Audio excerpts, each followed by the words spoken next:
Taksi terakhir, penumpang gaib dan hutan terlarang. Hujan deras mengguyur kota Jakarta, membasahi jalanan aspal yang berkilau. Di tengah malam yang sunyi, seorang sopir taksi bernama Pak Jono masih berjuang mencari penumpang. Penghasilannya hari ini belum cukup untuk memenuhi kebutuhan keluarganya. Tiba-tiba, ponselnya berdering.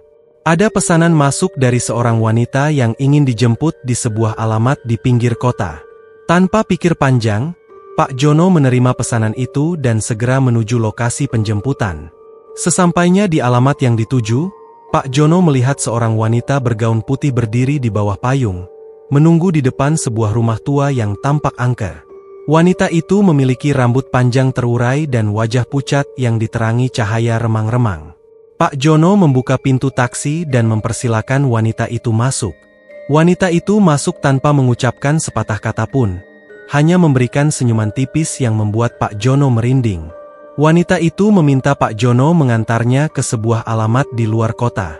Pak Jono menyanggupi, meskipun ia merasa ada yang aneh dengan wanita itu. Namun, ia berusaha untuk tidak memikirkannya dan fokus pada pekerjaannya. Taksi melaju menembus hujan deras. Suasana di dalam taksi hening, hanya terdengar suara rintik hujan yang menghantam atap mobil. Pak Jono sesekali melirik wanita itu melalui kaca spion. Namun wanita itu hanya diam dan menatap lurus ke depan.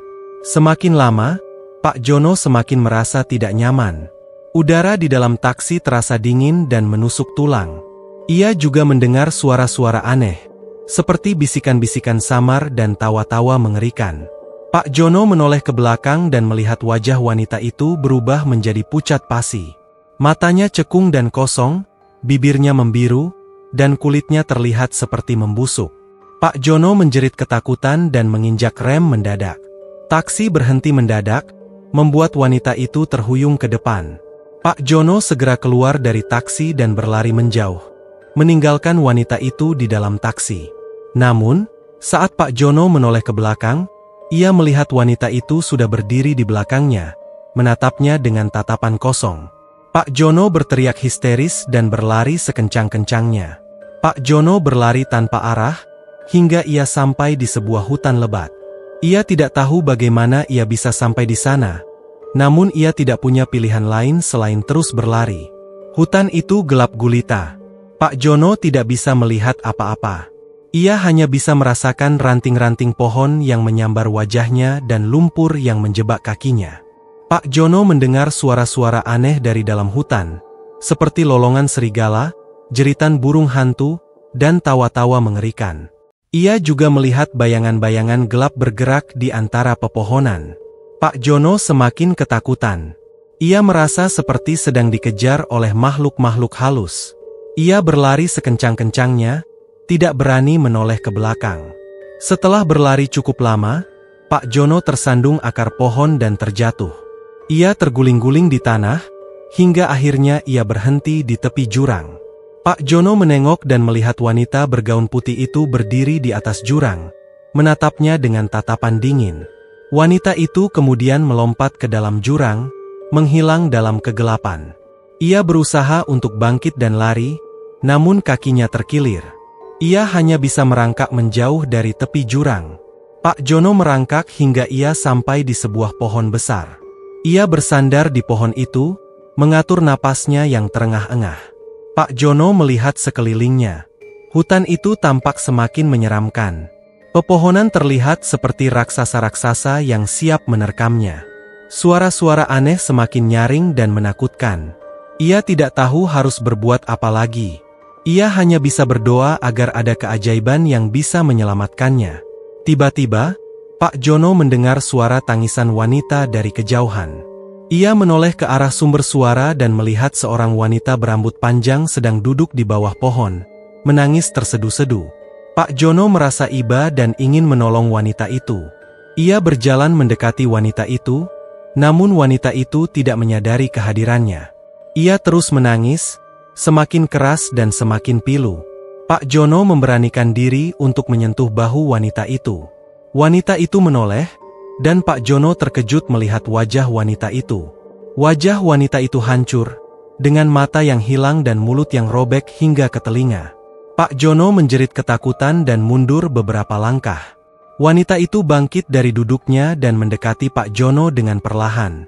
Ia mengulurkan tangannya yang berlumuran darah, mencoba untuk menyentuh Pak Jono.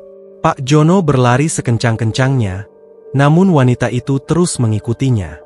Pak Jono berlari tanpa arah, hingga ia sampai di sebuah rawa-rawa. Ia tidak bisa bergerak. Wanita itu mendekatinya dengan senyum jahat. Ia kemudian mencekik Pak Jono dengan tangannya yang dingin dan berlendir. Pak Jono meronta-ronta, namun ia tidak bisa melepaskan diri. Ia merasa sesak napas dan pandangannya mulai kabur. Ia tahu bahwa ajalnya sudah dekat. Pak Jono terbangun dengan keringat dingin. Ia melihat sekelilingnya dan menyadari bahwa ia sedang berada di dalam taksinya. Ia masih berada di pinggir kota, di depan rumah tua tempat ia menjemput wanita bergaun putih itu. Ia merasa bersyukur karena semua itu hanya mimpi buruk. Ia kemudian melihat ke kursi belakang, dan ia terkejut melihat wanita bergaun putih itu masih duduk di sana, menatapnya dengan tatapan kosong. Pak Jono menjerit ketakutan dan keluar dari taksi. Ia berlari sekencang-kencangnya, tidak berani menoleh ke belakang. Ia berlari hingga ia sampai di jalan raya. Ia menghentikan sebuah mobil yang lewat dan meminta tolong. Pengemudi mobil itu setuju untuk mengantar Pak Jono pulang. Selama perjalanan, Pak Jono menceritakan pengalamannya kepada pengemudi mobil itu. Pengemudi mobil itu mendengarkan dengan seksama, namun ia tidak tampak terkejut. "Saya pernah mendengar cerita tentang taksi hantu itu," kata pengemudi mobil itu. Katanya, taksi itu selalu muncul pada malam hari saat hujan deras. Penumpangnya adalah hantu wanita bergaun putih yang suka menculik sopir taksi. Pak Jono merinding mendengar cerita itu. Ia tidak menyangka bahwa ia akan menjadi korban taksi hantu itu. Keesokan harinya, Pak Jono menceritakan pengalamannya kepada teman-teman sesama sopir taksi. Mereka mendengarkan dengan takjub dan ngeri. Beberapa dari mereka mengaku pernah melihat taksi hantu itu, namun mereka tidak berani menceritakannya karena takut dianggap gila. Pak Jono dan teman-temannya memutuskan untuk mencari tahu lebih banyak tentang taksi hantu itu.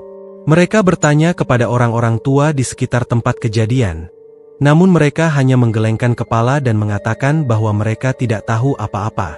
Pak Jono dan teman-temannya tidak menyerah. Mereka terus mencari informasi, hingga akhirnya mereka menemukan sebuah petunjuk.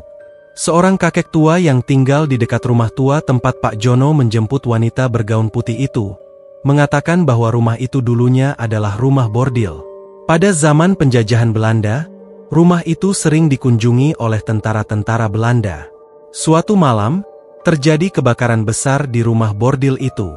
Semua penghuni rumah bordil tewas terbakar, termasuk seorang wanita cantik yang menjadi primadona di rumah bordil itu. Sejak saat itu, arwah wanita cantik itu bergentayangan di sekitar rumah bordil itu. Ia sering menampakkan diri sebagai penumpang taksi dan menculik sopir taksi yang mengantarnya. Pak Jono dan teman-temannya yakin bahwa wanita bergaun putih yang mereka lihat adalah arwah wanita cantik itu. Mereka juga yakin bahwa taksi hantu itu adalah taksi yang digunakan oleh wanita cantik itu saat ia masih hidup. Pak Jono dan teman-temannya memutuskan untuk menghadapi taksi hantu itu.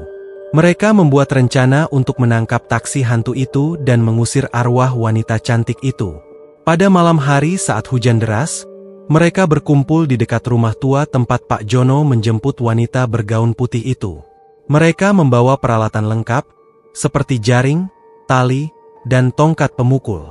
Mereka menunggu selama berjam-jam, namun taksi hantu itu tidak muncul. Mereka mulai putus asa dan ingin pulang.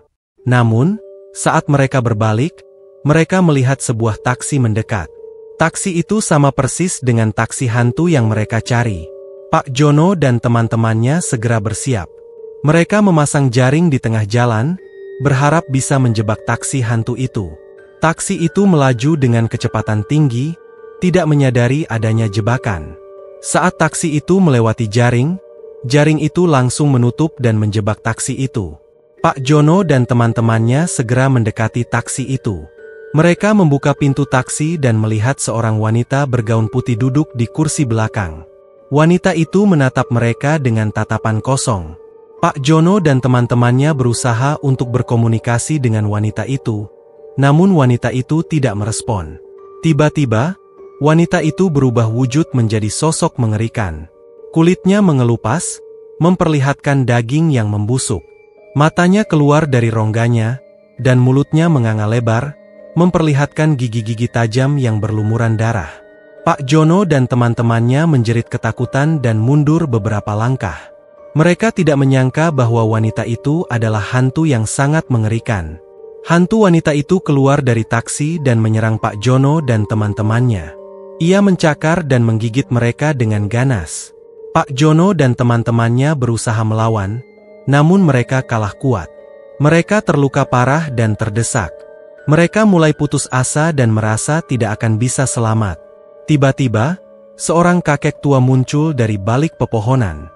Kakek itu membawa sebuah tongkat kayu yang ujungnya dihiasi dengan kain putih. Kakek itu membaca mantra-mantra kuno dan mengayunkan tongkatnya ke arah hantu wanita itu. Kakek itu terus membaca mantra dan mengayunkan tongkatnya. Hantu wanita itu semakin lemah dan akhirnya menghilang dalam sekejap. Pak Jono dan teman-temannya terkejut melihat kejadian itu. Mereka tidak menyangka bahwa kakek tua itu bisa mengalahkan hantu wanita yang begitu kuat.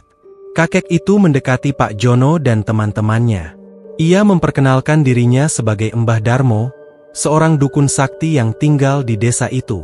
Mbah Darmo mengatakan bahwa hantu wanita itu adalah arwah penasaran yang tidak bisa tenang karena kematiannya yang tragis. Ia meminta Pak Jono dan teman-temannya untuk membantu arwah wanita itu menemukan kedamaian.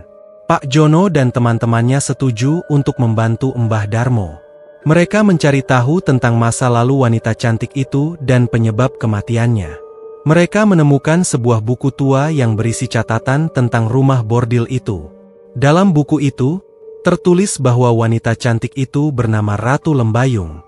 Ia adalah seorang wanita yang sangat cantik dan baik hati. Namun, Ratu Lembayung memiliki nasib yang tragis. Ia dipaksa untuk menjadi wanita penghibur di rumah bordil itu. Ia sering disiksa dan diperlakukan tidak manusiawi oleh para pelanggannya. Suatu malam, Ratu Lembayung tidak tahan lagi dengan penderitaannya. Ia membakar rumah bordil itu dan bunuh diri.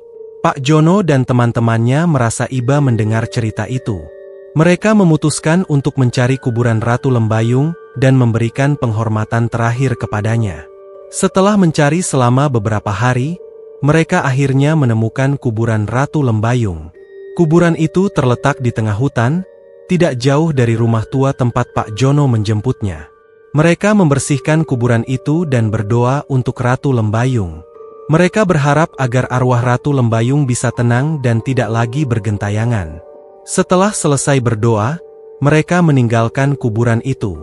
Saat mereka berjalan pulang, mereka melihat taksi hantu itu terparkir di pinggir jalan. Mereka mendekati taksi itu dengan hati-hati. Mereka membuka pintu taksi dan melihat sosok Ratu Lembayung duduk di kursi belakang. Ratu Lembayung tersenyum kepada mereka. Ia mengucapkan terima kasih karena telah membantunya menemukan kedamaian. Ia kemudian menghilang dalam sekejap. Pak Jono dan teman-temannya merasa lega. Mereka telah berhasil membantu Ratu Lembayung dan mengakhiri teror taksi hantu itu. Mereka kembali ke rumah masing-masing dengan perasaan tenang. Mereka tahu bahwa mereka telah melakukan hal yang benar. Sejak saat itu, taksi hantu itu tidak pernah muncul lagi. Rumah tua tempat Pak Jono menjemput Ratu Lembayung juga tidak lagi angker.